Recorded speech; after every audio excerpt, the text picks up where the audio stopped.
The world is going to end. You are powerless to stop it. It's inevitable. And yet, as the world is destroyed, it will be reborn anew. You've been granted a second chance, equipped with the strength of a demon to help those who wish to reshape the new world. Or maybe you wish to put an end to the cycle of destruction and rebirth.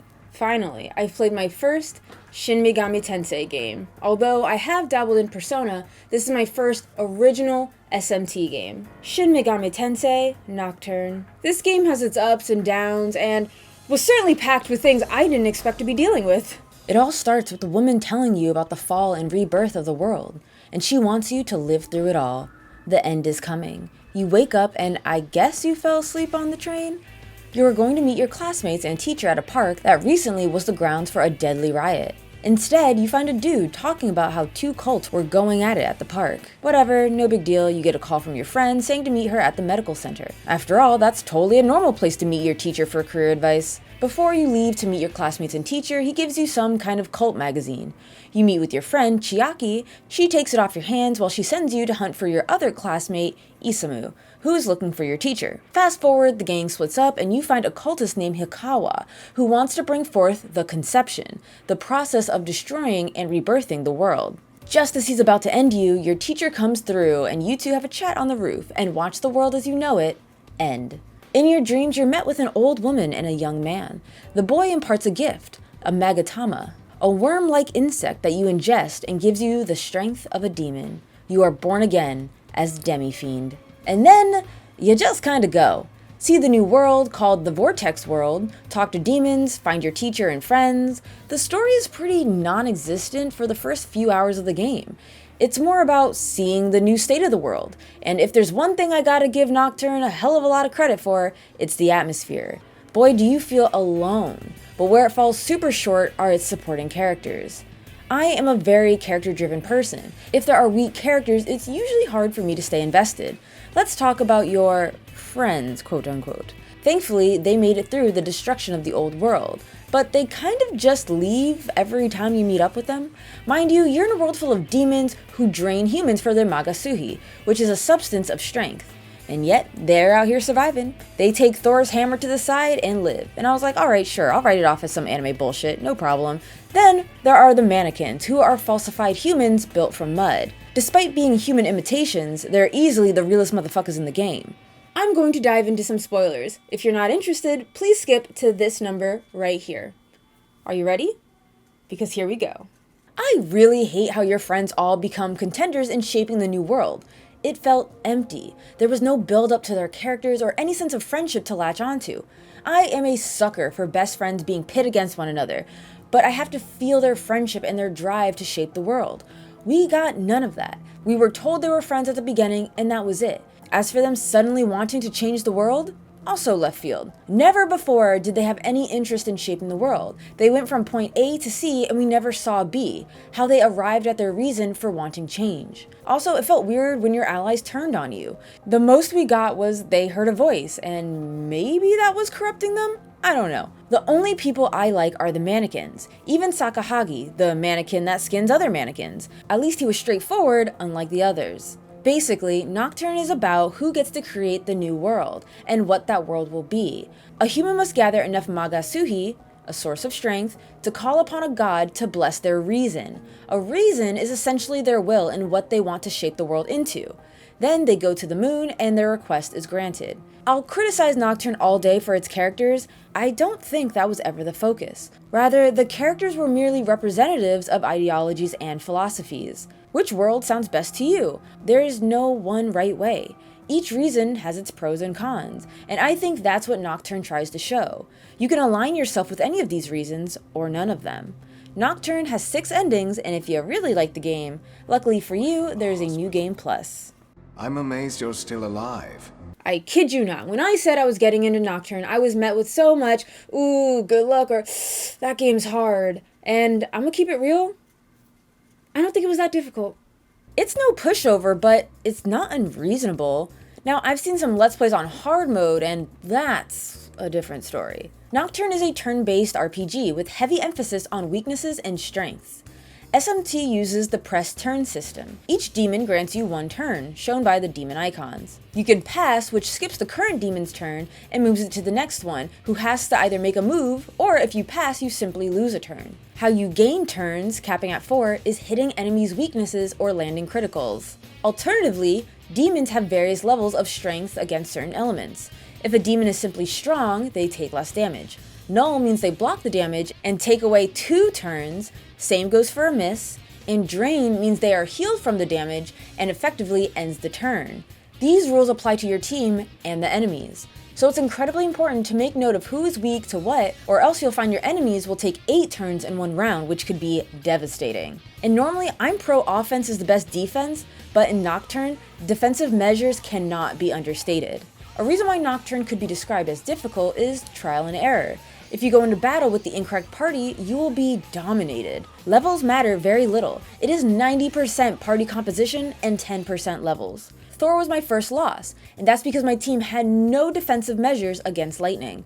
After a little grinding for demons, I managed to make a team that could eat lightning for breakfast. Of course, you'll forever be contending with RNG bullshit, like the time my team was amazing, but Thor used 2 physical attacks on the MC in a row, effectively killing me and landing me a game over. Speaking of party members, how do you get them? Well, unlike most JRPGs, you don't have a ragtag group of people who join you via story. Instead, you recruit or fuse your party. Sometimes, while battling demons, you chat with them and they'll ask for money, items, health, and ask you a question to see your morality, which, by the way, it's completely random, so don't read into it. If you appease them, they'll join, but from my experience, they'll usually rob you blind. The more reliable way is fusing. In fact, some demons can only be obtained by fusions. Take 2 demons and make them into a stronger demon that combines the skills of the 2 offered demons. Later, you get access to sacrificial fusion, which powers up the demon and grants them the skills of the sacrifice as well. And some demons can only be made by sacrificial means. And if you're lucky, or unlucky, an accident may occur that will grant you a different demon than the one planned. I spent over 90 hours in Nocturne, and it's only a 40-hour game. I had the time of my life fusing demons, especially late game when you get to see heavy hitters like Thor, Vishnu, the Archangels, and my favorite, Shiva. I also loved learning about the different religions and mythologies they've come from. And worry not about losing demons to fusion. You can always regain the exact demon back by way of the Demon Compendium, a book that restores all recorded data of demons you've previously owned, for a hefty fee of course. You know what else is amazing? Each boss demon that you fight later down the line becomes fusible upon defeating them. There is something so rewarding about conquering a demon and later having them on your side. Nocturne is pretty good about having beneficial demons for the area that you're in. With the right fusion, you make a demon that can make that specific area a breeze. In addition, there are shops, some unique vendors like a gem joint. Instead of money, offer gems to make special demons whose sole purpose is to power up demon stats. As when demons level up, you cannot choose what stat is raised. Your MC stats you do have control over and can get 1 skill point per level. But fret not, different Magatamas grant you different stat bonuses and control your strength and weaknesses. Side quests are a thing in Nocturne, the main one being collecting the menorahs, if you want the true demon ending. If you don't bother looking for them. Also, for the true ending, you'll have to go through the dreaded, but optional, Labyrinth of Amala, which is a doozy. Anything else is rather obscure and will only be discovered by those who are extremely good at exploring or gathering information. But for all the hassle, I found the rewards to be worth it. Speaking on backtracking, let's talk about these dungeons, and boy do they feel long and never ending. Or at least what made them feel long was their puzzles. Anytime you enter a subway station and walk the dark tunnel, a lot of trial and error like, oh, this way's blocked up, or oh, this is wrong and you fall into a ditch, time to backtrack. But then we have the creative yet nerve-wracking dungeons like the Diet Building, where statues consistently block your path and skew your perceptions. The Kabukicho prison was my favorite and least favorite dungeon. Hated jumping through the pitfalls and going between dimensions, but this area is a peak example of what makes Nocturne amazing. In the prison, it seems empty. Some rooms you hear voices, but no one's in them. When you jump into a different dimension, the rooms you hear voices actually have prisoners, bloody, hanging prisoners. And it's creepy and nerve-wracking. This entire game is amazing at making you feel alone in this dark, apocalyptic world. Broken windows, caved-in subway stations, demons littering every corner. I really didn't think the atmosphere would be enough to keep me, but it really was. Now, I played the HD remaster. I wanted to touch up on things that they did and things I wish they did. Aside from the obvious upgrade in graphics, we have some fixed translation, you can manually select what skills you want a fused demon to inherit, opposed to it being random, and the voice acting, which they did an excellent job with. It really brought the characters home. You could soft save anywhere, and we got Raito, a character from SMT Devil Summoner Raito Kuzunoa vs. the Soulless Army, rather than Dante from Devil May Cry, in the original Western release. Some additional changes I would have liked is when summoning a demon, you could see their information, strengths, weaknesses, etc. And would it have killed them for a retry option after being defeated, rather than going through the entire dungeon over again? Woo! The HD remaster looks great. I've already touched on the fact that the graphics are one of the big changes of this game, but seeing the PS2 version, Switch, and PS4 side by side really puts it into perspective. It's clean. I love that the colors are louder, lighting is much better, all without compromising the gritty look of Nocturne. But more importantly, the demon design. Kazumo Kaneko is a genius. He is the brilliant character designer, demon designer, and creative director behind Nocturne. I love his interpretation of religious figures and mythological icons. One thing Kaneko reveled in was giving form to lesser known mythologies, and I'm so grateful for that, as that's something I enjoy learning about. The demons are easily the star of the show, and love is put into each and every one of them.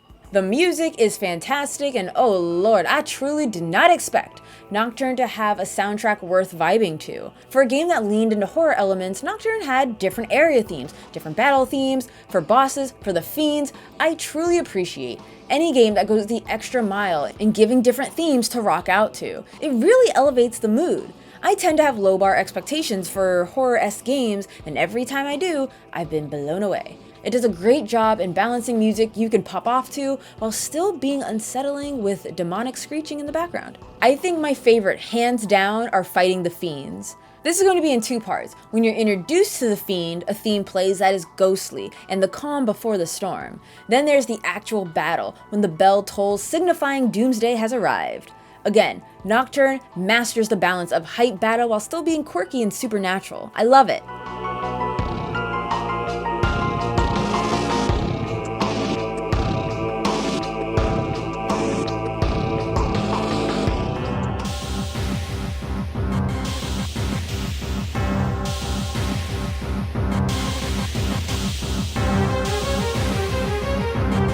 This is so strange. I cannot believe how much I enjoyed Nocturne. It doesn't make sense to me. I am such a gun-ho, character-driven girl, and the characters suck in this game. Nocturne really grew on me because I hated it at first. I think it was because the growing pains. I had to really learn the importance of fusing demons. Now, reshaping the world with different ideologies is really cool, but could have been executed better with characters I gave a shit about. It's really sad that the supporting cast didn't support and elevate what was a really cool premise for a story. Also, I watched all the endings and I hated every single one of them. Anyways, once you get past the first area, the game really opens up to you, and that's where I derive the most fun from, is finding all these demons, fusing them, and crafting the perfect party. I'm actually super excited to continue my journey in SMT. I'm hoping to snag a physical copy of 4 and 4 Apocalypse because I hear they're the best and they have worthwhile characters, and I love me some good characters. I don't know if I'd recommend Nocturne. It's not a game I typically like, even though I did enjoy my time with it. It's definitely an acquired taste. How about this? Based on what I said in this review, you guys could recommend it to yourselves or not. You guys know what you like more than I know what you guys like. Before we part ways, I have one final question for you is, have you ever played a game that you swore you wouldn't like but that you end up liking and you're not sure why, considering it's lacking elements that you normally enjoy? That's how I feel about Nocturne. Thank you so much for watching. Be sure to check out more of my reviews and join the Patreon, join the Discord, get early access to videos and postcards. Would really appreciate your support. And look forward to a top 5 towns and cities video and a Kirby and the Forgotten Land review. Love yo faces, and I'll see you in the next video. Mwah!